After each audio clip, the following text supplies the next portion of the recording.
नमस्कार दोस्तों, मैं स्मित मिश्रा स्वागत करता हूं एक बार फिर से आप सभी का एमजेटी एजुकेशन में। साथियों, वक्फ बिल पास हो चुका है जेपीसी से। जेपीसी की मंजूरी मिल गई है इसको। अब ये दोबारा से पेश किया जाएगा और उस पर चर्चा होगी। लेकिन जेपीसी ने इस पे कुछ बदलाव किए हैं।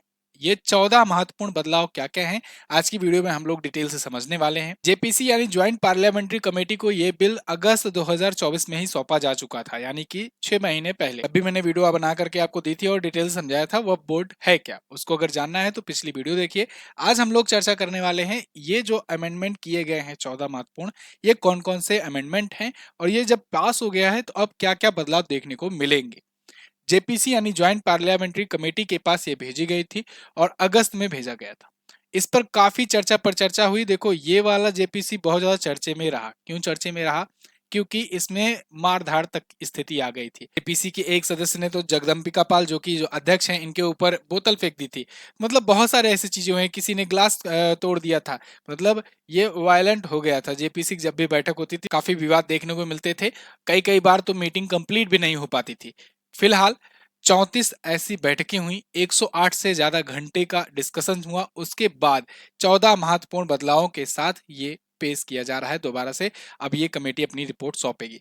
कमेटी ने क्या क्या बदलाव किए हैं इसको हम लोग जानेंगे, लेकिन आगे बढ़ने से पहले एक जरूरी सूचना। ब्रह्मास्त्र करंट अफेयर की बुक दोस्तों आ चुकी है। अगर आपने नहीं लिया है तो इस पुस्तक को परचेज कीजिए। वार्षिकांक करंट अफेयर है, चैप्टर वाइज डिटेल एक्सप्लेनेशन के साथ प्रश्नोत्तर माध्यम में आपको ये बुक मिल रही है। और ये बुक सर्वश्रेष्ठ पॉजिटिव रेटिंग के साथ आपको अमेजन और फ्लिपकार्ट पर मिल जाएगी। जितने भी बुक अवेलेबल हैं करंट अफेयर सेक्शन में देखिएगा जाकर के, आपको सबसे बेस्ट रिव्यू, रेटिंग और परफॉर्मेंस इसी बुक को देखने की मिलेगी। अमेजन, फ्लिपकार्ट से जाकर के आप इसे ऑर्डर कर सकते हैं। इंग्लिश में जिनको चाहिए वो लोग व्हाट्सएप करें, इंग्लिश वर्जन उनको प्रोवाइड किया जाएगा। चलिए आते हैं मुद्दे पर। तो वक्फ अमेंडमेंट बिल साथियों, ये केंद्रीय कानून मंत्री किरण रिजिजू जी ने अगस्त 2024 को संसद में पेश किया था। जब पेश हुआ था ये बिल अमेंडमेंट के लिए वक्फ बोर्ड में, तभी से विवाद शुरू हो गया था। फिर विपक्षी नेताओं ने आग्रह किया कि ये जो बिल है इसको जेपीसी के पास भेजा जाए। जेपीसी यानी ज्वाइंट पार्लियामेंट्री कमेटी। जेपीसी कब बैठाई जाती है? अगर मान लो कोई ऐसा विवादास्पद बिल आता है जिसमें विपक्ष वालों को उतना भरोसा ना हो रहा हो, उनको ये लगता हो कि भाई ये जो सत्ता पक्ष है, जो सरकार है, ये इस बिल को थोप रही है, तो ऐसे में वो डिमांड करते हैं कि ये चीज जेपीसी के पास जाए। जेपीसी यानी ज्वाइंट पार्लियामेंट्री कमेटी होती है। इसमें क्या होता है? ज्वाइंट पार्लियामेंट्री मतलब कि दोनों का संयुक्त संसदीय समिति होती है। इसमें दोनों ही सदनों के, लोकसभा और राज्यसभा के दोनों ही सदनों के सदस्य होते हैं। तो जब दोनों सदन के सदस्य होते हैं तो उसमें चांसेस रहते हैं कि भाई विपक्ष के भी रहेंगे इस कमेटी में। तो जब वो कमेटी बैठती है तो वो कमेटी उस बिल पर फिर से चर्चा पर चर्चा करती है और उन पे जो विपक्ष के लोग रहते हैं उनके भी मुद्दों को सुनती है। अगर उसमें कुछ ऐसे वाजिब बदलाव रहते हैं तो वो बदलाव करके वोटिंग कराई जाती है उन सदस्यों के बीच में।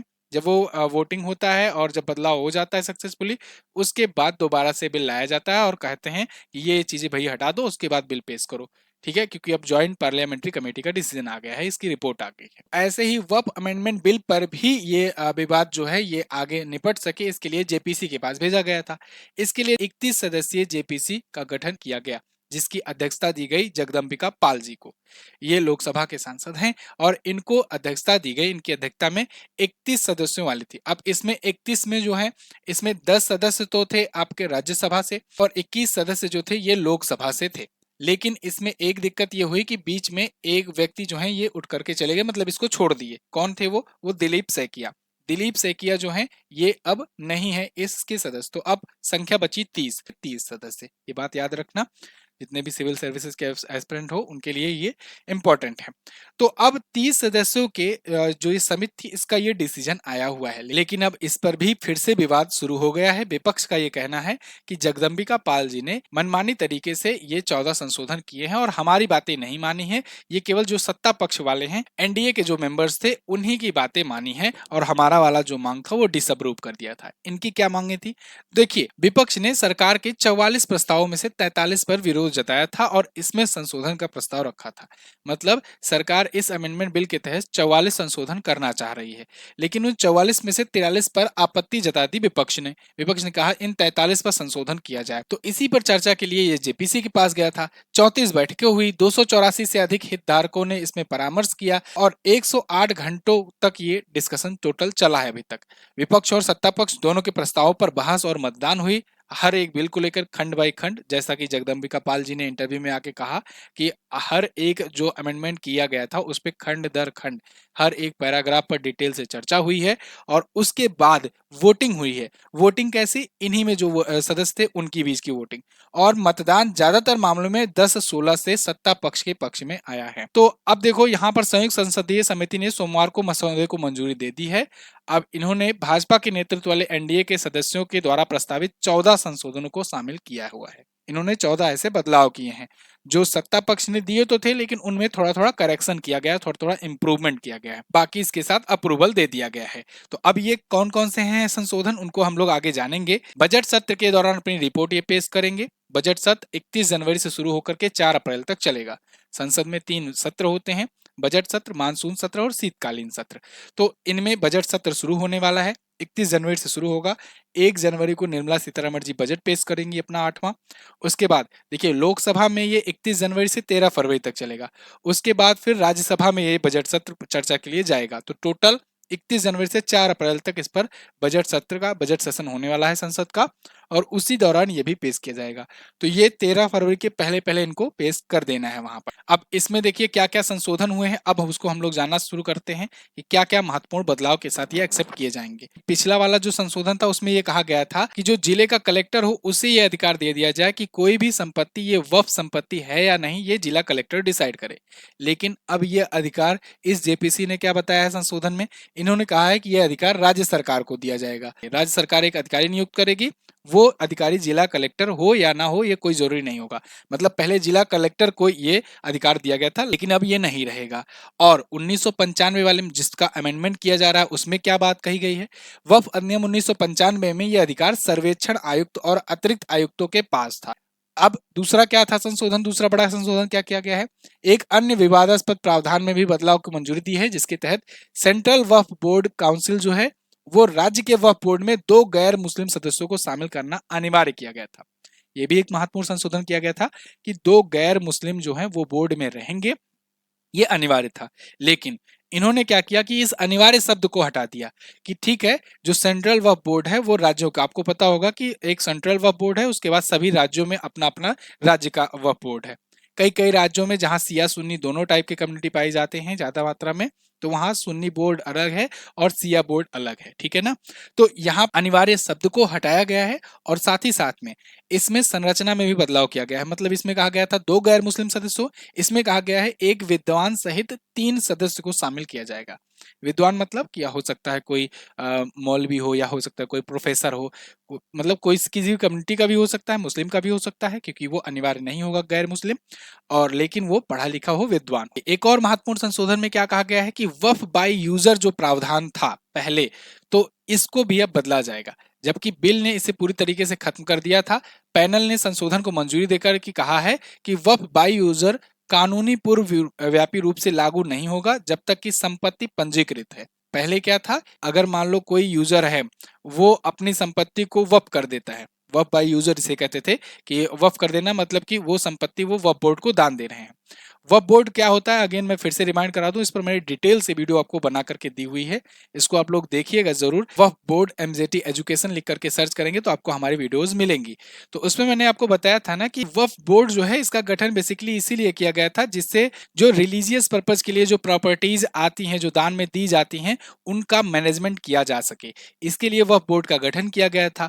अब रिलीजियस प्रॉपर्टी के रूप में लोग बहुत सारी चीजें दान करते हैं, अपनी प्रॉपर्टी हुआ, धन हुआ, बहुत सारी चीजें दान करते हैं, डोनेट करते हैं। लेकिन धीरे धीरे वक्फ बोर्ड जो है ये थोड़ा सा आक्रामक रवैया अपनाने लगा था। ये कभी कभी किसी तरीके किसी किसी गांव पर क्लेम कर देता था कि ये गांव जो है वक्फ की संपत्ति है, और इसमें नियम कुछ ऐसे थे 1995 वाले एक्ट के तहत कि इसको इतना शक्तियां प्राप्त थी कि अगर किसी की प्रॉपर्टी पर क्लेम कर दिया कि ये प्रॉपर्टी वह बोर्ड की है, तो वह बोर्ड को नहीं साबित करना होता था, उस व्यक्ति को साबित करना होता था। तो ऐसे में जिनके पास दस्तावेज नहीं रहते थे, प्रॉपर डॉक्यूमेंट्स नहीं होते थे, वो प्रॉपर्टी वह बोर्ड ले लेता था। तो बहुत सारे ऐसी शिकायतें आती थी, इसलिए यहाँ पर संशोधन की जरूरत पड़ी। तो खैर अब यहाँ पर कहा गया है कि वक्फ बाय यूजर जो होगा ये पूरी रूप से लागू नहीं होगा जब तक कि संपत्ति पंजीकृत है।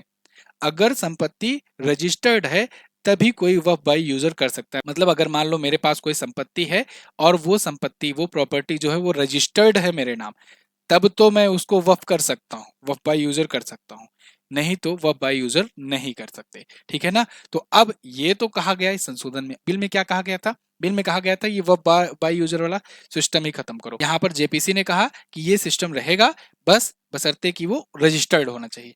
अब देखो, इमरान मसूद जो जेपीसी के मतलब मेंबर भी हैं जेपीसी में और कांग्रेस सांसद भी हैं, इन्होंने ये कहा कि भाई ये तो सीधा सीधा इस पर वार है, अटैक है, क्योंकि 90% जो वर्ब की संपत्तियां हैं जो आती हैं वर्ब बाय यूजर, वो रजिस्टर्ड ही नहीं होती हैं।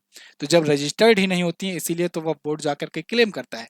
अगर वर्ब बोर्ड को पता लग जाता है कि ये संपत्ति जो है इस पर इस व्यक्ति का मतलब रहन सहन है, ये यूज कर रहा है, लेकिन ये रजिस्टर्ड नहीं है, तो वर्ब बोर्ड क्या करता था, उसे कह देता था कि ये वर्ब बोर्ड की जमीन है। अब तुम साबित करो, तुम्हारे पास तो डॉक्यूमेंट है नहीं, तो तुम साबित करने कहाँ आओगे, हमारे पास आओगे, और हमारे पास आओगे तो हम बता देंगे कि लाओ डॉक्यूमेंट लाओ, डॉक्यूमेंट नहीं लाओगे तो हम कब्जा कर लेंगे। तो ऐसा होता था। लेकिन और इसी वजह से 90% ऐसी संपत्तियां जो हैं जो वफ से रजिस्टर्ड नहीं हुआ करती थी, वो वफ बोर्ड में चली जाती थी। अब इन्होंने क्या कहा कि ये वफ रजिस्टर्ड अगर हो तभी कोई कर सकता है वफ बाय यूजर। चलो, आई होप आपको समझ में आएगा। चलिए आगे अब क्या होगा। अब आगे आने वाले टाइम पर होने वाला है कि मंगलवार को यानी कि आज सभी सदस्यों के बीच अंतिम मसौदा प्रसारित करी जाएगी, और इसको अपनाने के लिए 29 जनवरी को यानी कि कल एक फाइनल बैठक होगी, और 31 जनवरी को लोकसभा के अध्यक्ष को यह रिपोर्ट सौंप दी जाएगी। आने वाले 5 फरवरी को दिल्ली चुनाव से पहले संसद में हो सकता है पेश हो जाए।